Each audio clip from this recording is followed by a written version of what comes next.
নমস্কার। আজকের নিবেদন মানিক বন্দ্যোপাধ্যায়ের লেখা গল্প মাসি পিসি। শেষবেলায় খালে এখন পুরো ভাঁটা।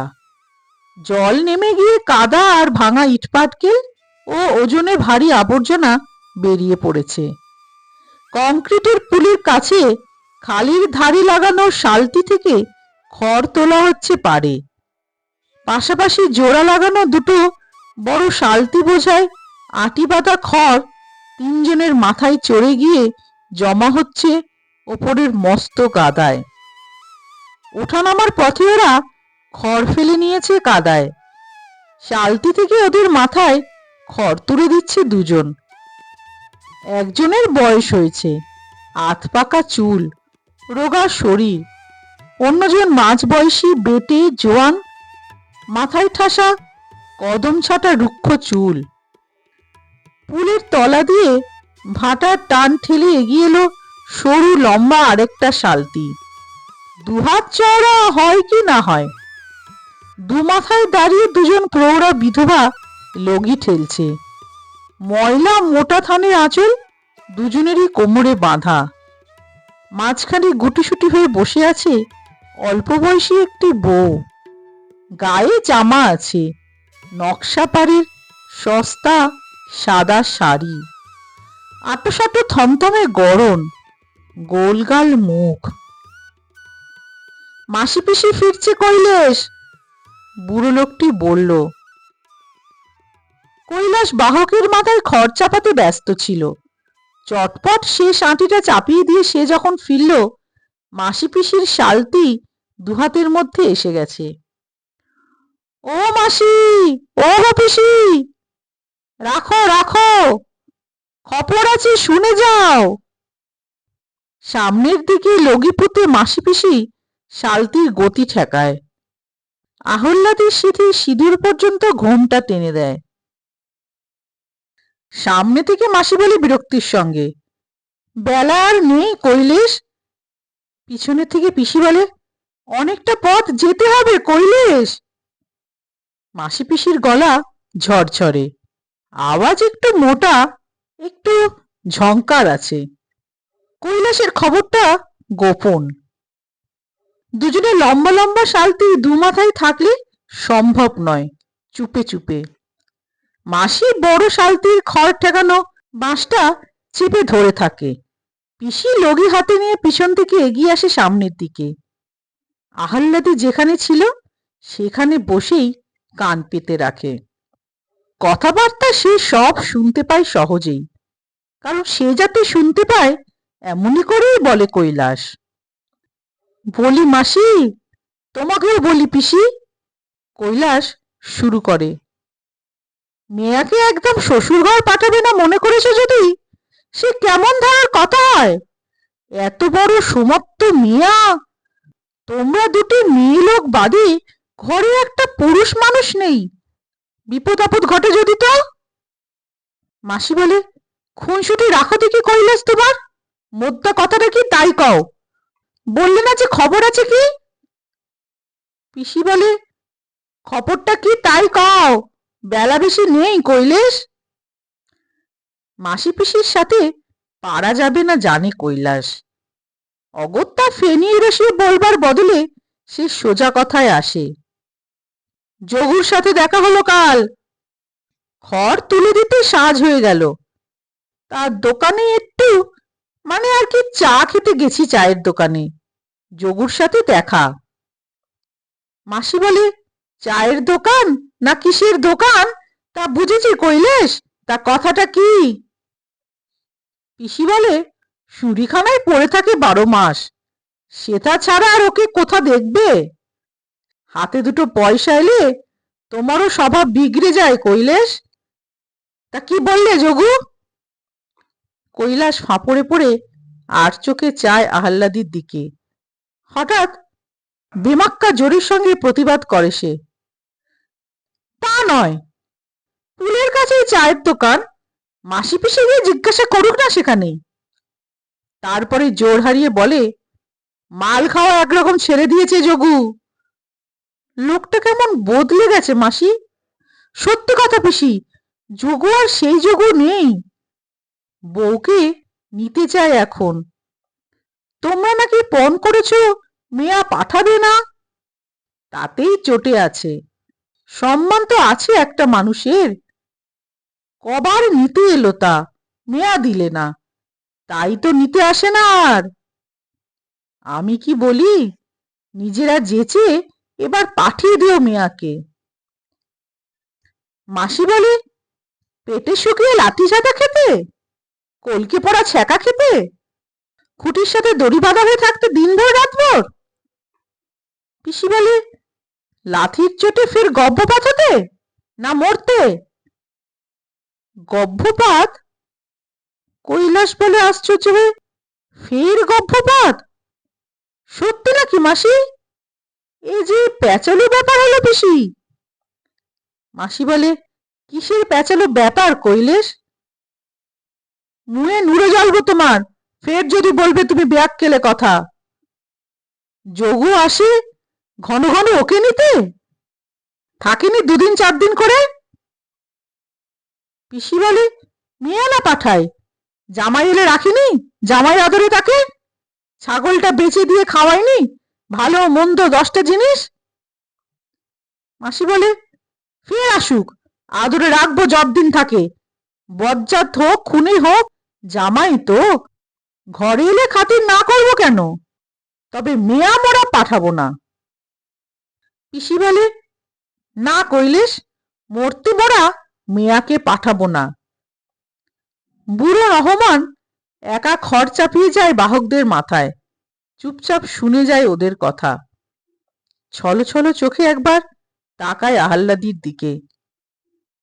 তার মেয়েটা শ্বশুরবাড়িতে মরেছে অল্পদিন আগে। কিছুতে যেতে চায়নি মেয়েটা, দাপাদাপি করে কেঁদেছে যাওয়া ঠেকাতে। ছোট অবুঝ মেয়ে, তার ভালোর জন্যই তাকে জোর জবস্তি করে পাঠিয়ে দিয়েছিল।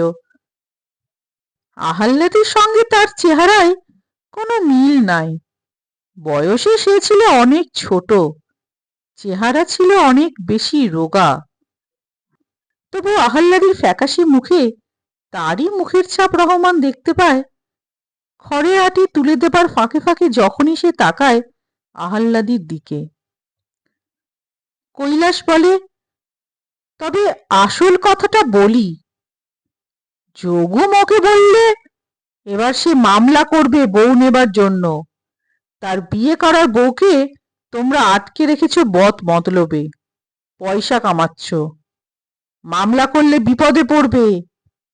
স্বামী নিতে চাইলে বউকে আটকে রাখার আইন নেই, জেল হয়ে যাবে তোমাদের। আর যেমন বুঝলাম, মামলা যোগু করবেই আজকালের মধ্যে। মরবে তোমরা, জানো মাসি, জানো পিসি, মারা পড়বে তোমরা একেবারে। আহ্লাদি একটা শব্দ করে অস্ফুট আর্তনাদের মতো। মাসি ও পিসি মুখ চাওয়াচাওয়ি করে কয়েকবার। মনে হয় মনে তাদের একই কথা উদয় হয়েছে। চোখে চোখে চেয়ে সেটা শুধু জানাজানি করে নিল তারা। মাসি বলল, জেলে নয় গেলাম কৈলেশ, কিন্তু মেয়া যদি স্বামীর কাছে না যেতে চায় খুন হবার ভয়। বলে মাসি বড় শালতির খড় ঠেকানো বাঁশ ছেড়ে দিয়ে লগি গুজে দেয় কাদায়। পিসি তরতর করে পিছনে গিয়ে লগি কাদায় গুজে হেলে পড়ে। শরীরের ভারে সরু লম্বা শালতিটাকে এগিয়ে দেয় ভাটার টানের বিপক্ষে। বেলা একরকম নেই, ছায়া নামছে চারদিকে। শকুনরা উড়ে এসে বসেছে পাতাশূন্য শুকনো গাছটায়। একটা শকুন উড়ে গেল এ আশ্রয় ছেড়ে অল্প দূরে আরেকটা গাছের দিকে। ডাল ছেড়ে উঠতে আর নতুন ডালে গিয়ে বসতে কি তার পাকা ঝাপটানি। মায়ের বোন মাসি আর বাপের বোন পিসি ছাড়া বাপের ঘরে কেউ নেই আহ্লাদি। দুর্ভিক্ষ কোনো মতে ঠেকিয়েছিল তার বাপ। মহামারীর একটা রোগে, কলেরায়, সে, তার বউ আর ছেলেটা শেষ হয়ে গেল। মাসি পিসি তার আশ্রয়ে মাথা গুজে আছে অনেক দিন। দূরছাই সয়ে আর কুড়িয়ে পেতে খেয়ে নিরাশ্রয় বিধবারা যেমন থাকে, নিজেদের ভরণ পোষণের কিছুটা তারা রোজগার করত ধান ভেনে কাঁথা সেলাই করে, ডালের বড়ি বেচে, হোগলা গেথে, শাক পাতা ফলমূল ডাঁটা কুড়িয়ে এটা ওটা জোগাড় করে। শাক পাতা খুদকুড়ো ভোজন, বছরে দুজোড়া থান পড়ন, খরচ তো এই। বছরের পর বছর ধরে কিছু পুঁজি পর্যন্ত হয়েছিল দুজনের। রূপর টাকা আধুলি শিখি, দুর্ভিক্ষের সময়টা বাঁচবার জন্য তাদের লড়তে হয়েছে সাংঘাতিক ভাবে। আহ্লাদির বাপ তাদের থাকাটা শুধু বরাদ্দ রেখে খাওয়া ছাঁটাই করে দিয়েছিল একেবারে পুরোপুরি। তারও তখন বিষম অবস্থা, নিজেরা বাঁচে কি বাঁচে না, তার উপর যোগুর লাথির চোটে গর্ভপাতে মরো মরো মেয়ে এসে হাজির। সে কোন দিক সামলাবে? মাসি পিসির সেবা যত্নেই আহ্লাদি অবশ্য সেবার বেঁচে গিয়েছিল, তার বাপ মাও সেটা স্বীকার করেছে। কিন্তু কি করবে, গলা কেটে রক্ত দিয়ে সে ধার শোধ করা যদি বা সম্ভব, অন্ন দেওয়ার ক্ষমতা কোথায় পাবে? পাল্লা দিয়ে মাসি পিসি আহ্লাদির জীবনের জন্য লড়েছিল। অবস্থা যখন তাদের অতি কাহিল, চারদিকে না খেয়ে মরা শুরু করেছে মানুষ, মরণ ঠেকাতেই ফুরিয়ে আসছে তাদের জীবনী শক্তি, একদিন মাসি বলে পিসিকে, একটা কাজ করবি বেআইন, তাতে তোরও দুটো পয়সা আসে, মোরও দুটো পয়সা আসে। শহরের বাজারে তরি তরকারি ফলমূলের দাম চড়া, গাঁ থেকে কিনে যদি বাজারে গিয়ে বেঁচে আসে তারা, কিছু রোজগার হবে। একা মাসির ভরসা হয় না শালতি বেয়ে অতদূর যেতে, যাওয়া আসাও একার দ্বারা হবে না তার। পিসি রাজি হয়েছিল, এতে কিছু হবে কি না হবে ভগবান জানে, কিন্তু যদি হয় তবে রোজগারের একটা নতুন উপায় মাসি পেয়ে যাবে, আর সে পাবে না। তাকে না পেলে অন্য কারো সাথে হয়তো মাসি বন্দোবস্ত করবে। তা কি পারে পিসি ঘটতে যেতে? সেই থেকে শুরু হয় গেরস্তের বাড়তি শাকসবজি ফলমূল নিয়ে মাসি পিসির শালতি বেয়ে শহরের বাজারে গিয়ে বেচে আসা। গায়ের বাবু বাসিন্দারা নগদ পয়সার জন্য বাগানের জিনিস বেচতে দেয়। মাসি পিসির ভাব ছিল আগেও, অবস্থা এক, বয়স সমান, এক ঘরে বাস, পরস্পরের কাছে ছাড়া সুখ দুঃখের কথা তারা কাকেই বা বলবে, কেই বা শুনবে। তবে হিংসের দেশ রেশারেশিও ছিল যথেষ্ট, কোন্দলও বেড়ে যেত কারণে অকারণে। পিসি এ বাড়ির মেয়ে, এ তার বাপের বাড়ি, মাসি উড়ে এসে জুড়ে বসেছে এখানে, তাই মাসির ওপর পিসির একটা অবজ্ঞা অবহেলার ভাব ছিল। এই নিয়ে পিসির অহংকার আর খোঁজায় সবচেয়ে অসহ্য রাগত মাসির। ধীর শান্ত দুঃখী মানুষ মনে হতো এমনি তাদের, কিন্তু ঝগড়া বাঁধলে অবাক হয়ে যেতে হতো তাদের দেখে। সে কি রাগ, সে কি তেজ, সে কি গো! মনে হতো এই বুঝি কামড়ে দেয় একে অপরকে, এই বুঝি কাটে বটি দিয়ে। শাকসবজি বেচে বাঁচবার চেষ্টায় একসঙ্গে কোমর বেঁধে নেমে পড়া মাত্রই সব বিরোধ, সব পার্থক্য উড়ে গিয়ে দুজনের হয়ে গেল এক মন এক প্রাণ। সে মিল জমজমাট হয়ে উঠল আহ্লাদির ভার ঘাড়ে পড়ায়। নিজের নিজের পেট ভরানো শুধু নয়, নিজেদের বেঁচে থাকা শুধু নয়, তাদের দুজনেরই এক আহ্লাদি আছে। খাইয়ে পরিয়ে যত্নে রাখতে হবে তাকে, শ্বশুর ঘরের কবল থেকে বাঁচাতে হবে তাকে, গায়ের বজ্জাতদের নজর থেকে সামলে রাখতে হবে। কত দায়িত্ব তাদের, কত কাজ, কত ভাবনা। বাপ মা বেঁচে থাকলে আহ্লাদিকে হয়তো শ্বশুর বাড়ি যেতে হতো, মাসি পিসিও বিশেষ কিছু বলতো কিনা সন্দেহ। কিন্তু তারা তো নেই, এখন মাসি পিসিরই সব দায়িত্ব। বিনা পরামর্শে আপনা থেকেই তাদের ঠিক হয়েছিল আহ্লাদিকে পাঠানো হবে না। আহ্লাদিকে কোথাও পাঠানোর কথা তারা ভাবতেও পারে না। বিশেষ করে ওই খুনেদের কাছে কখনো মেয়ে তারা পাঠাতে পারে?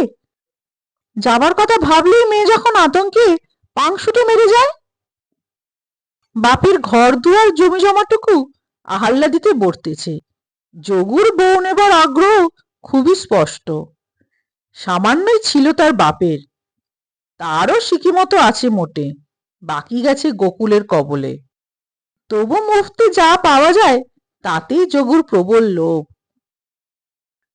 খালি ঘরে আহ্লাদিকে রেখে কোথাও যাবার সাহস তাদের হয় না। দুজনে মিলে যদি যেতে হয় কোথাও, আহ্লাদিকে তারা সঙ্গে নিয়ে যায়। মাসি বলে, ডরাসনি আহ্লাদি, ভাঁওতা দিয়ে আমাদের দমাবার ফিকির সব, নয়তো কৈলেশকে দিয়ে ওসব কথা বলাই মোদের। পিসি বলে, দুদিন বাদে ফের আসবে দেখিস জামাই, তখন শুধলে বলবে, কই না, আমি তো ওসব কিছু বলিনি কৈলেশকে।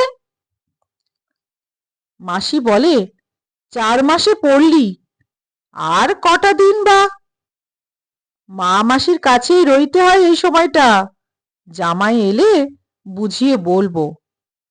পিসি বলে, ছেলের মুখ দেখে পাষাণ নরম হয়। জানিস আহ্লাদি, তোর পিসে ছিল যোগুর মতো, মাল টানতো আর মোকে মারতো। খোকাটা কোলে আসতে কি হয়ে গেল সেই মানুষ, চুপি চুপি এসে এটা ওটা খাওয়ায়, উঠতে বলি তো ওঠে, বসতে বলি তো বসে। রাত দুপুরে চুর হয়ে এসে হাতে পায়ে ধরে বলে, একবারটি খোকাকে কোলে দে পদি। খোকা যেতে পাগলের মতো দিবারাত্রির মাল খেয়ে খেয়ে নিজেও গেল। মাসি বলে, তোর মেশো ঠিক ছিল, শাউরি ননদ ছিল বাঘ, উঠতে বসতে কি ছ্যাঁকা খেয়েছি ভাবলে বুক কাঁপে। কিন্তু জানিস আহ্লাদি, মেয়েটা যেই কোলে এলো, শাশুড়ি ননদ যেন মোকে মাথায় করে রাখলে বাঁচে। পিসি বলে, তুইও যাবি, স্বামীর ঘর করবি, ডরাসনি, ডর কিসের।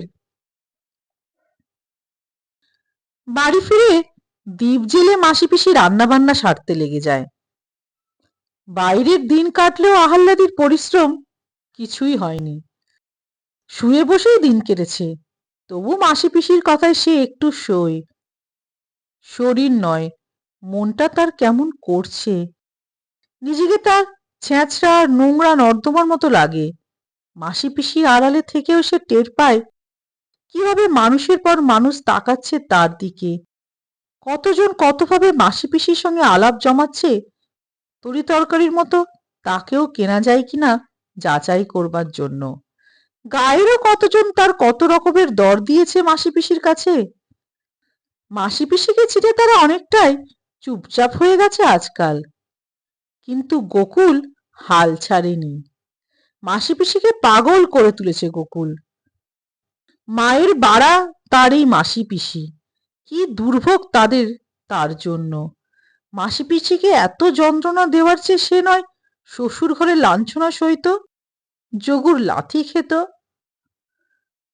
এক পাশে মাসি আর এক পাশে পিসিকে না নিয়ে শুলে কি চলবে তার কোনোদিন।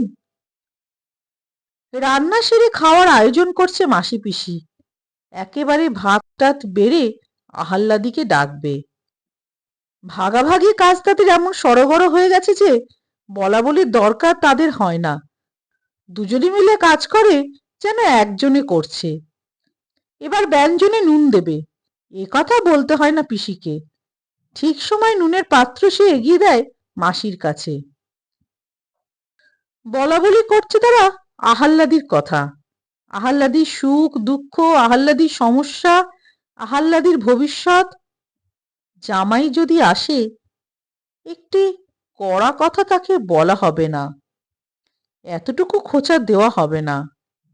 উপদেশ দিতে গেলেই চটবে জামাই, পুরুষ মানুষ তো যতই হোক, এটা করা তার উচিত নয়, এসব কিছু বলা হবে না তাকে। জামাই এসেছে তাই আনন্দ রাখবার যেন ঠাঁই নেই, এই ভাব দেখাবে মাসি পিসি। আহ্লাদিকে শিখিয়ে দিতে হবে স্বামী এসেছে বলে যেন আহ্লাদে গদগদ হবার ভাব দেখায়। যে কদিন থাকে জামাই, সে যেন অনুভব করে সেই এখানকার কর্তা, সেই সর্বেসর্বা। বাইরে থেকে হাঁক আসে কানাই চৌকিদারের। মাসি পিসি পরস্পরের মুখের দিকে তাকায়, জোরে নিঃশ্বাস পড়ে দুজনের। সারাটা দিন গেছে লড়ে আর লড়ে। সরকার বাবুর সঙ্গে বাজারের তোলা নিয়ে ঝগড়া করতে অর্ধেক জীবন বেরিয়ে গেছে দুজনের। এখন এলো চৌকিদার কানাই। হাঙ্গামা না আসে রাত্রে, গায়ে লোক যখন ঘুমোচ্ছে। রসুই চালায় ঝাঁ পেটে মাসি পিসি বাইরে যায়। শুক্লপক্ষের একাদশীর উপোস করেছে তারা দুজনে গতকাল। আজ দ্বাদশী। জ্যোৎস্না বেশ উজ্জ্বল। কানাইয়ের সাথে গোকুলের যে 3 জন পেয়াদা এসেছে, তাদের মাসি পিসি চিনতে পারে। মাথায় লাল পাগড়ি আটা লোকটা তাদের অচেনা। কানাই বলে, কাছারি বাড়ি যেতে হবে একবার। মাসি বলে, এত রাত্রে? পিসি বলে, মরণ নেই? কানাই বলে, দারোগা বাবু এসে বসে আছেন বাবুর সাথে, যেতে একবার হবে গো দিদি ঠাকুরুনরা, বেঁধে নিয়ে যাবার হুকুম আছে। মাসি পিসি মুখে মুখে তাকায়। পথের পাশে ডোবার ধারে কাঁঠাল গাছের ছায়ায় 3-4 জন ঘুপটি মেরে আছে, স্পষ্টই দেখতে পাচ্ছে মাসি পিসি। ওরা যে গায়ের গুন্ডা, সাধু বৈদ্য ওসমানেরা, তাতে সন্দেহ নেই। বৈদ্যের ফেটি বাঁধা বাবরি চুলোলা মাথাটায় পাতার ফাঁকে জ্যোৎস্না পড়েছে। তারা যাবে কাছারিতে কানাই আর পেয়াদা কনস্টেবলের সঙ্গে। ওরা এসে আহ্লাদিকে নিয়ে যাবে। মাসি বলে, মোদের একজন গেলে হবে না কানাই? পিসি বলে, আমি যাই, চলো। কর্তা ডেকেছেন দুজনকে। মাসি পিসি দুজনেই আবার তাকাই মুখে মুখে। মাসি বলে, কাপড়টা ছেড়ে আসি কানাই। পিসি বলে, শকরি হাত ধুয়ে আসি, এক দণ্ড লাগবে না। তাড়াতাড়ি ফিরে আসে তারা। মাসি নিয়ে আসে বটিটা হাতে করে। পিসি হাতে দেখা যায় রামদার মতো মস্ত একটা কাটারি। মাসি বলে, কানাই, কর্তাকে বলো মেয়ে লোকের এত রাত্রে কাছের বাড়ি যেতে লজ্জা করে, কাল সকালে যাব। পিসি বলে, এত রাত্রি মেয়ে লোককে কাছারিতে ডাকতে কর্তার লজ্জা করে না কানাই? কানাই ফুঁসে ওঠে, না যদি যাও ঠাকুরুনরা, ভালোই ভালোই, ধরে বেঁধে টেনে হিচড়ে নিয়ে যাওয়ার হুকুম আছে কিন্তু বলে রাখলাম। মাসি বটিটা বাগিয়ে ধরে দাঁতে দাঁত কামড়ে বলে, বটে, ধরে বেঁধে টেনে হিচড়ে নিয়ে যাবে? এসো, কে এগিয়ে আসবে এসো, বটির এক কোপে গলা ফাঁক করে দেব। পিসি বলে, আয় না বজ্জাত হারামজাদারা, এগিয়ে আয় না, কাটারির কোপে গলা কাটি দিয়ে একটা। 2 পা এগোয় তারা দ্বিধা ভরে। মাসি পিসির মধ্যে ভয়ের লেশটুকু না দেখে সত্যিই তারা খানিকটা ভ্যাবাচাকা খেয়ে গিয়েছে। মারাত্মক ভঙ্গিতে বটি আর দা উঁচু হয় মাসি পিসির। মাসি বলে, শোনো কানাই, এ কিন্তু আর কি নয় মোটে। তোমাদের সাথে মোরা মেয়েনও পারবো না জানি, কিন্তু দুটো একটাকে মারবো, জখম করব ঠিক। পিসি বলে, মোরা নয় মরবো। তারপর বিনা পরামর্শেই মাসি পিসি হঠাৎ গলা ছেড়ে দেয়। প্রথমে শুরু করে মাসি, তারপরে যোগ দেয় পিসি। আশপাশে যত বাসিন্দা আছে সকলের নাম ধরে গলা ফাটিয়ে তারা হাঁক দেয়, ও বাবা ঠাকুর, ও ঘোষ মশাই, ও জনার্দন, ও গো কানুর মা, বিপিন, বংশী। কানাই অদৃশ্য হয়ে যায় দল বল নিয়ে। হাঁকাহাঁকি ডাকাডাকি শুরু হয়ে যায় পাড়ায়।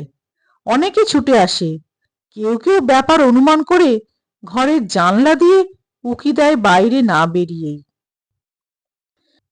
এই হট্টগোলের পর আরো নিঝুম, আরো থমথমে মনে হয় রাত্রিটা।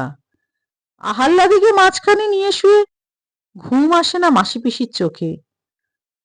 বিপদে পড়ে বাঁক দিলে পাড়ার এত লোক ছুটে আসে, এমন ভাবে প্রাণ খুলে এতখানি জ্বালার সঙ্গে নিজেদের মধ্যে খোলাখুলি ভাবে গোকুল আর দারোগা বেটার 14 পুরুষ উদ্ধার করতে সাহস পায়, জানা ছিল না মাসি পিসির। তারা হাঁক ডাক শুরু করেছিল খানিকটা কানাইদের ভরকে দেবার জন্যে। এত লোক এসে পড়বে আশা করেনি। তাদের জন্য যতটা নয়, গোকুল আর দারোগার ওপর রাগের জ্বালাই যেন ওদের ঘর থেকে টেনে বার করে এনেছে মনে হলো সকলের কথাবার্তা শুনে। কেমন একটা স্বস্তি বোধ করলো মাসি পিসি, বুকে নতুন জোর পায়। মাসি বলে, জানো বেআইন, ওরা ফের ঘুরে আসবে মন বলছে। এত সহজে ছাড়বে কি? পিসি বলে, তাই ভাবছিলাম। মেয়েটাকে কুটুম বাড়ি সরিয়ে দেওয়ায় সোনাদের ঘরে মাঝরাতে আগুন ধরিয়েছিল সেবার। খানিক চুপচাপ ভাবে দুজনে। মাসি বলে, সজাগ রইতে হবে রাতটা। পিসি বলে, তাই ভালো, কাঁথা কম্বলটা চুবিয়ে রাখি জলে, কি জানি কি হয়। আস্তে আস্তে চুপি চুপি তারা কথা কয়। আহ্লাদির ঘুম না ভাঙে। অতি সন্তর্পণে তারা বিছানা ছেড়ে ওঠে।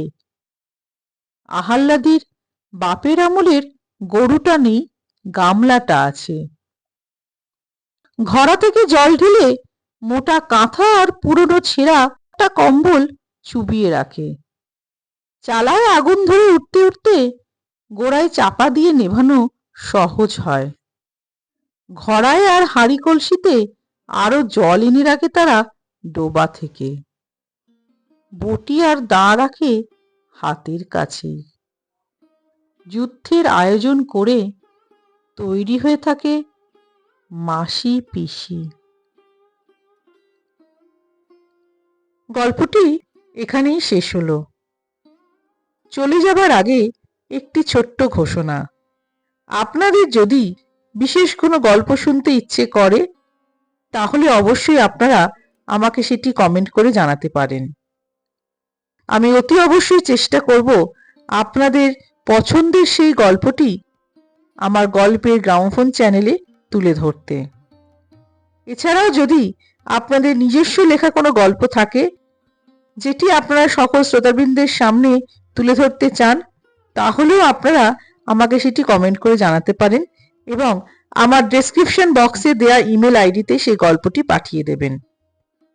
তবে একটি অনুরোধ, যে গল্পটি আপনারা আমাকে পাঠাবেন, সেই গল্পটি পাঠাবার আগে এই বিষয়টি বিবেচনা করবেন যেন সেই গল্পটি সকল শ্রোতাবৃন্দের শোনার উপযুক্ত হয়। সকলে ভালো থাকবেন, সুস্থ থাকবেন। খুব শিগগিরই আবার হাজির হব আরেকটি নতুন গল্প নিয়ে গল্পের গ্রামোফোন চ্যানেলের পরবর্তী পর্বে। ধন্যবাদ।